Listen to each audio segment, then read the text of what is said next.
chào tất cả mọi người. Nên mình làm cái video mình xin nói về cái cách mình khắc hình ảnh ở trên kim loại. Thì mình sẽ khắc cái hình cái đầu con chó này. Mình chọn nó là tại vì nó có cái lông tui đây nè. Bằng các cái phần mềm khác này nó sẽ khó cắt hơn. Thì mình chọn cái hình này mình cắt xem nó ra giống không. Trước khi vô khắc cho mấy bạn coi cái này cái gì ha. Cái nhóm của mình nè, bài này chia sẻ chùa nè, coi quá trời email trong này vô nhiều lắm, quá trời quá đất luôn nè, nhiều lắm đó, quá trời luôn, ai cũng nhảy vô để lại email hết. Không tốn tiền mà chùa mà. Còn này nè, nếu kỹ thuật này hoàn thiện tôi không có chia sẻ nó miễn phí thì bao nhiêu bạn sẽ ủng hộ kinh phí để tôi tiếp tục tôi nghiên cứu, hay là sẽ không có bạn nào ủng hộ. Thì thực tế đâu có ai ủng hộ đâu nè, giờ như này nè, người thôi đọc sơ sơ rồi biết rồi ha. Thôi đi, bây giờ mình sẽ làm trước một lượt, mình làm nhanh để chúng ta xem, chúng ta hình dung được cái mức độ nó cơ bản đến cái mức độ nào rồi chúng ta hiểu liền à. Không có gì cao siêu hết á, cái này cơ bản thôi mà. Mình mò mình dập đồ nói trên mạng cái mình tình cờ mình biết được vậy thôi, cái tật thích làm gì nó ngộ lạ đó. Mình sử dụng cái phần mềm Photoshop với lại phần mềm GTPaint. Các bậc cao nhân tiền bối nào là có lỡ đi ngang qua mà giờ thấy cái video này đừng có cười chê mình, tại mình chỉ học lớn thôi rồi biết nhiêu rồi nói nhiều khi đưa lên YouTube nó dài quá phải đưa lên YouTube, chuyển cái link qua bên cái nhóm GRBL á. Cái này không có dám múa rìu qua mắt thợ. Rồi bây giờ mình làm ha.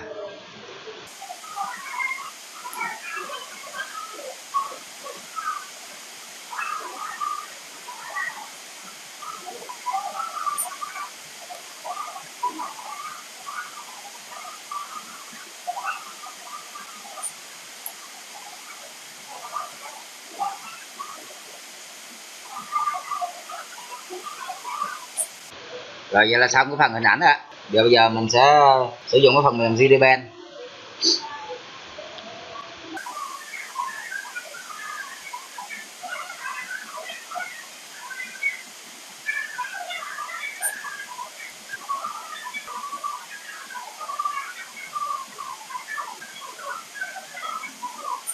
Mình làm trước một lần các bạn xem á, chứ mình làm lại chậm hơn mình nói vậy.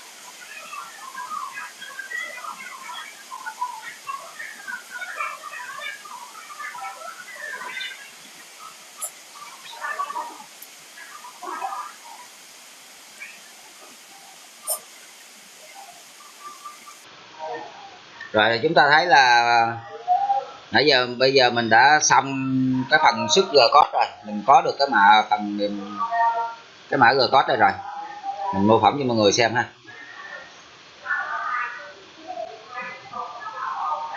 Rồi chúng ta thấy được cái hình cái mặt chó chưa?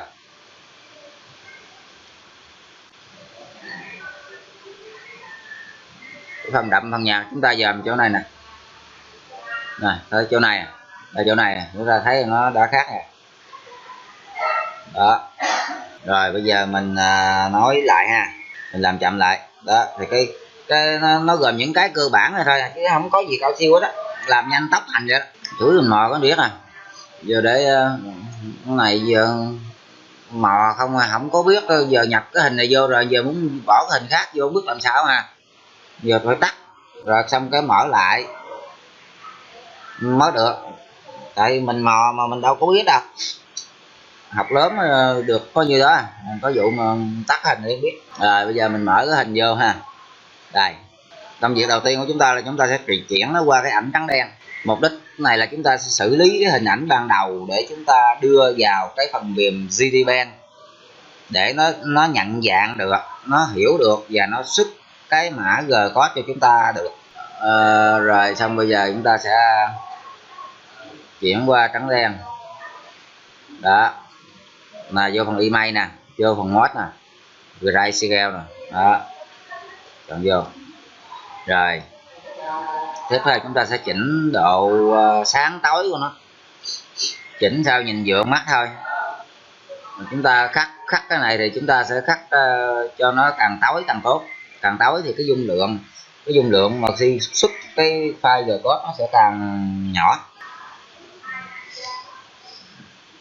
Rồi vô phần level nè, còn không thì bấm cái phím tắt là Ctrl L, phím tắt là Ctrl L. Rồi chúng ta sẽ chỉnh tối tí. Này nãy mình chỉnh rồi, giờ mình làm mô phỏng lên thôi ha. Rồi xong rồi bây giờ chúng ta sẽ chuyển nó qua cái hình âm bản bằng cách là vô email nè, vô phần này, vô phần invert nè, phím tắt nó là Ctrl Y đó. Rồi xong rồi chúng ta sẽ save nó lại, Cell E, xử lý xong hình ảnh ban đầu rồi đó, Cell E. Chúng ta sẽ chọn cái định dạng của nó sẽ là định dạng bitmap là BMP, bấm vô đó. Rồi xong rồi có đặt tên cho nó nè, nãy mình vào tới đây rồi ha, mình không nói lại cái này nữa thì mình tắt luôn ha. Xong một cái đầu tiên chúng ta nhập hình ảnh vô, chúng ta vô file, chúng ta vô chỗ import email này. Chúng ta coi lại cái hình ta lưu đâu, mở nó lên vô. Rồi mình đưa được hình ảnh vô rồi. Giờ mình sẽ chỉnh cái kích thước của nó, vô transform nè, vô scale nè.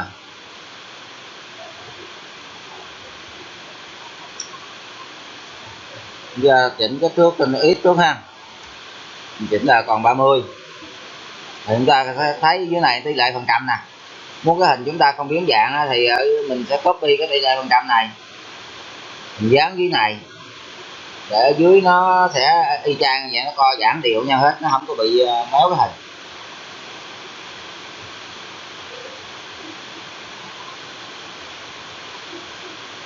Rồi bây giờ chúng ta sẽ vô cái phần toolbar để chúng ta chọn dao rồi xuất từng chạy dao, cứ vậy thôi. Toolbar nè, vô phần email nè, cái hình vô nó chỉ nhận dạng được có mỗi chức năng này thôi hả, bấm vô. Rồi trong này nó có nhiều cái kiểu để chúng ta khắc nè, nhiều kiểu cho chạy nè. Mấy bạn rảnh thì cứ trải nghiệm thử mấy cái kiểu này coi nó kiểu sao. Nhưng mình thì mình thích cái kiểu này nhất, chạy nó thật. Nhưng mà còn cái kiểu này thì nó thật hơn nữa, nó mịn hơn nữa, nhưng mà cái file nó nặng, nó lâu lắm.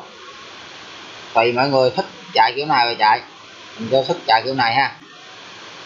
Rồi một cái thứ hai, chỗ này là chúng ta chọn dao. Mình sẽ chọn cái con dao là đường kính nó là 0.2. Thì nó không có cái phần để mà chúng ta set cái step over, nghĩa là cái bước dịch chuyển của trục Y á, thì chúng ta sẽ set dựa vào cái đường kính dao này, đường kính cái mũi này 0.2 thì mỗi bước dịch chuyển nó là 0.2.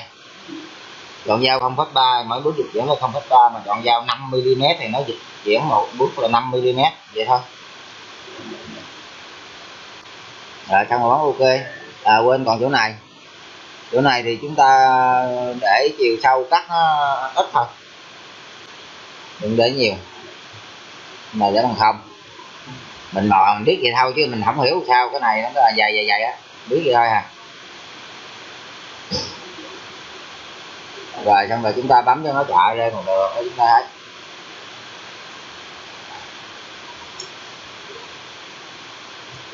Rồi chúng ta thấy là nó xuất cái mã G code ra thì nó không có bao hết cái hình, có một khúc nè, còn mới dòng ngoài nè. Chúng ta để vậy chúng ta xuất file ra cũng được, còn không muốn thì cứ chỉnh sửa cái thước nó lại cho nó vừa ý. Cứ vô scale chỉnh nó lên nãy 30 không, giờ 30. Rồi cái mình copy cái này mình giật xuống dưới này, rồi nó bao hết cái hình này đó. Rồi bây giờ chúng ta thấy nãy chúng ta đưa cái hình vô thì nó nằm đâu không có biết, không biết tọa độ góc có nào ở đâu đó, không biết chỗ nào là 00, chỗ nào là 10 hay gì đó. Giờ chúng ta nhiệm vụ chúng ta là đưa cái cái file này về cái tọa độ gốc là chỗ này để chúng ta set giao. Vô Xform, vô chỗ này nè, này mu gì nè, bấm vô, nó cho chúng ta nhiều chế độ lựa chọn. Nên chọn góc dưới, chọn góc bên trái nè, chọn góc bên phải nè, chọn giữa nè, chọn đó, đó rồi nói về thôi. Mấy bạn muốn hiểu cái này thì cứ coi video của mấy người ta làm ta hướng dẫn ha. Giờ mưa lớn quá nói sợ không nghe rõ nữa. Rồi nó nhảy về đây nè,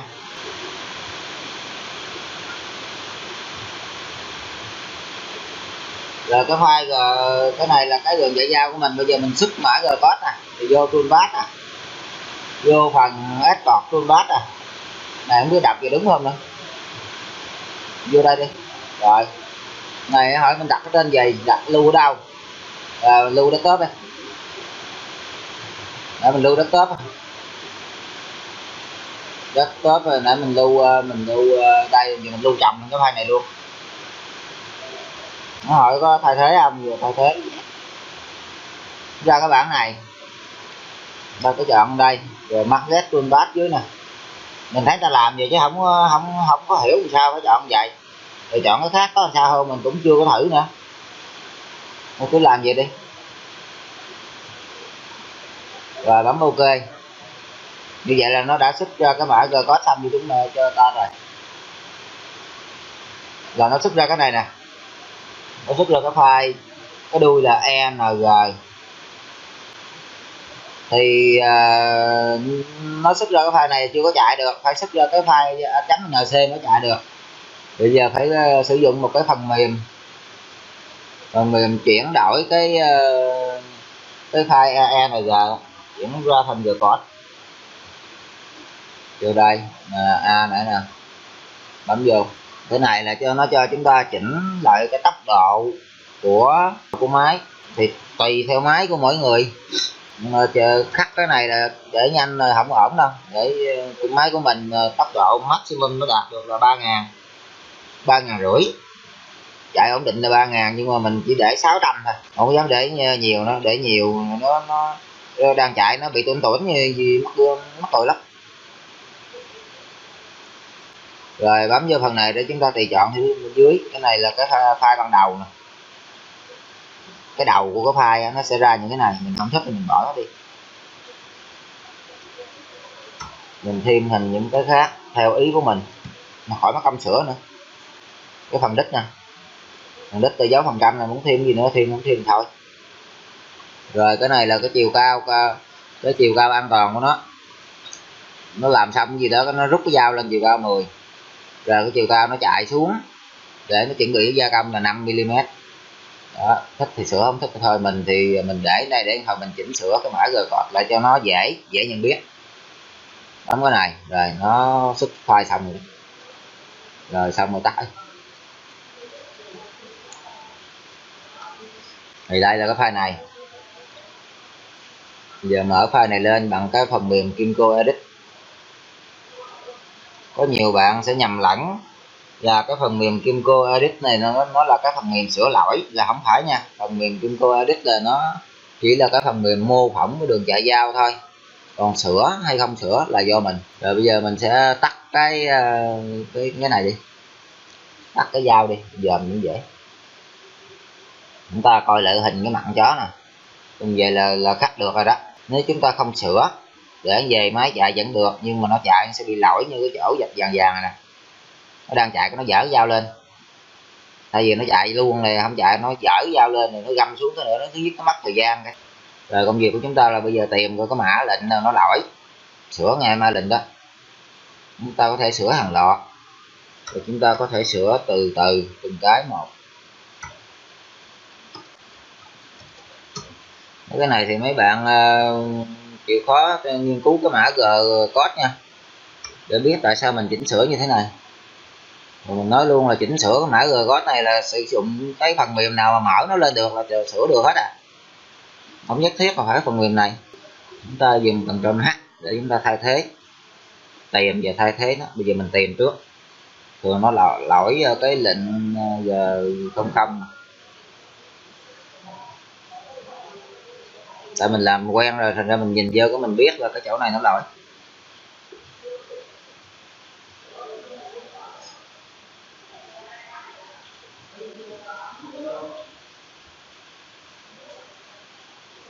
Là mình thay thế, mình sửa bằng tay. Đối với những cái file mà nó ít như thế này nè thì sửa bằng tay nó sẽ hiệu quả hơn. Còn những cái file mà nó nhiều thì chúng ta sẽ sửa theo cái kiểu sửa hàng loạt, nghĩa là cái nào nó có điểm chung thì chúng ta thay thế nó. Mà mấy bạn thấy là mình xóa có những cái dòng lệnh là nó không có giống ai, là nó có mình lên đó à. Mình ra nên mà chúng ta thay thế hàng loạt đó là không có sửa được nó cũng còn thừa chỗ đó, nó cũng vẫn còn lỗi.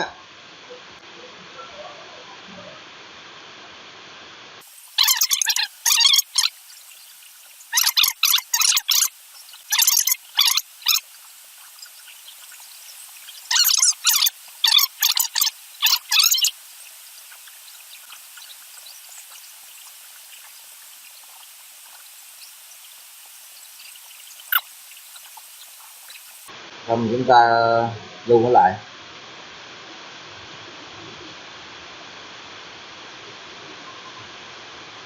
Đó, chúng ta thấy hết bị lỗi không? Rồi bây giờ sửa tiếp cái chỗ này. Cái này nó khắc mà nó âm xuống 0,25 là sâu lắm, gãi vào cho nó còn âm 0,05 thôi.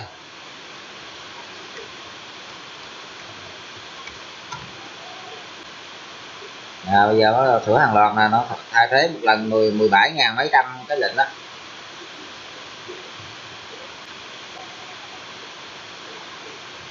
Rồi cái này ngay chỗ mặt thôi thì cho nó nhắc lên tí, cho nó lên 0.1 rồi.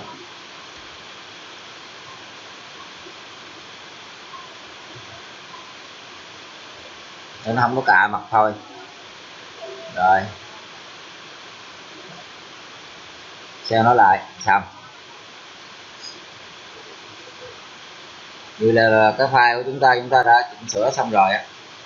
Này vẽ lên 3 hả?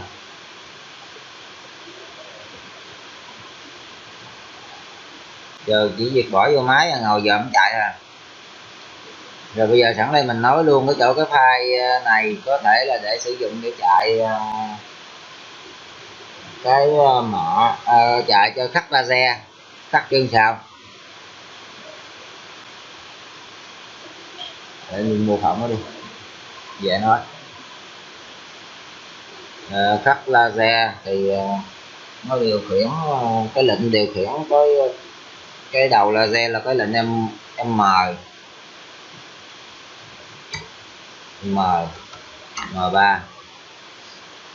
Rồi lệnh M3 là mở trục chính, đồng nghĩa là nó mở cái laser đó thì nó mở là nó khắc. Còn cái này cái X cái Z mà nó âm xuống là nghĩa là nó gia công á. Thì bây giờ cái nào cái Z nào có dấu âm thay bằng M3.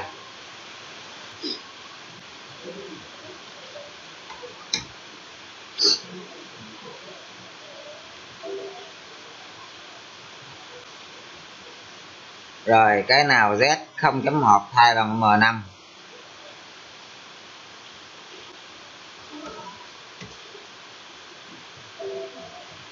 Rồi vậy là xong rồi đó.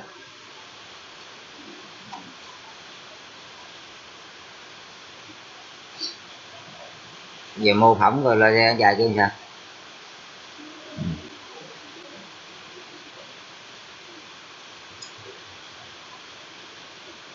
Rồi ở đầu khắc không thấy được. Đó thì bạn nào chạy laser thì sửa là kiểu vậy. Còn khắc kim loại kia thì cho kia. Giờ mình trôn nó lại.